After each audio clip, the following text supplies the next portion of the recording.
Jo nenolieksim, ja, kad protams, ar viesspēlētājiem ir kā ar bitēm. Ja, mēs varam trāpīt, varam netrāpīt. Ja, kritika tad līdz straumēm pār klubu vadītāju galvām, vairāk vai mazāk. Ja, bet šogad mēs nevaram ne sadzīvē, ne kaut kādā citā kontekstā pārmest šiem cilvēkiem, ja, kas darbojās un palīdzēja komandas jaunajiem puikām augt un attīstīties un veidoties.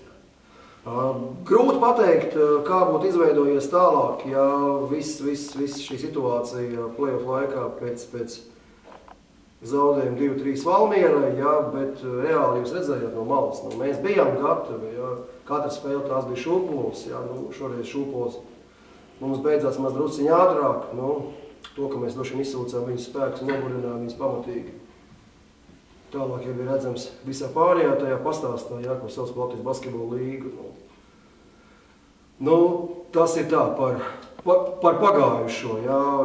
Nākotne mums līdzīgā stilā veidojās jau tagad, sākam aktīvi darboties tieši tajā lauciņā, kas ir saistīts ar spēlētāju piesaisti, un tie ir spēlētāji, kas ir gados ļoti jauni. Ja jūs skatījāties un sekojat līdzi, teiksim, Latvijas basketbola līgas fināla turnīram, tad jebkuram ekspertam, protams, bija saskatāms, ka šajās komandās spēlēja 9 Liepājas sistēmā izgājuši cauri spēlētāji, ieskaitot arī leģionārus. Līdz ar to jūs saprotat to, ka mēs esam tas klubs vienmēr, kas ir bijis donors Latvijas basketbola sistēmā.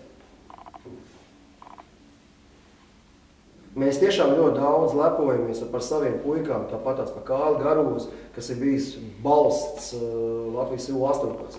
Es domāju un esmu pārliecināts, ka mēs leposimies šogad pēc Eiropas čempionāta, kas beigsies rudenī. U20 izlases vienu no līderiem mūsu Bērziņu. Dotā brīdī treneriem Agrim Galvanovskim ir izdevies uzrunāt un piesaistīt jau virkni jauno spēlētāju. Pa uzvārdiem, es domāju, pašlaik varbūt tās kontekstu mēs nerunāsim, jā, bet teiksim, par to domu un sistēmu kā tādu komandu tiks atjaunot ļoti daudz vēl. Es zinu, ka daudziem gribās tā pārmest un teikt, bet mums patiktu ilgtermiņa spēlētāji, ilgtermiņa līgumi, stabilitāte, Eirokausi. Tad es varu atbildēt.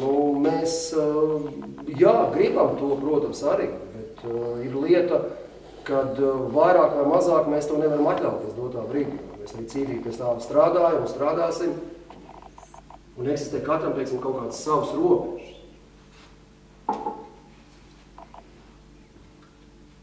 No iepriekšējā gada mums paliks tie paši,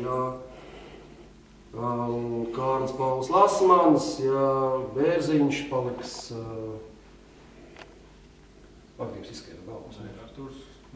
Ceram, ka tāpēc mēs šodien esam arī tiksimies ar Arturu Ausēju, un Roberts Krastiņš, teiksim, un jaunās paudzes pāris spēlētāji, kas jau bija piesaistīti pie klubu sistēmas, kas ir dzimuši 2000. gadā, tā kā runāsim arī ar viņiem, ar viņu plāniem. Tālāk, pārējais viss, protams, ir atvērts dotā brīdī, un pie tā jau mēs, kā es minēju, diezgan aktīvi darbojamies.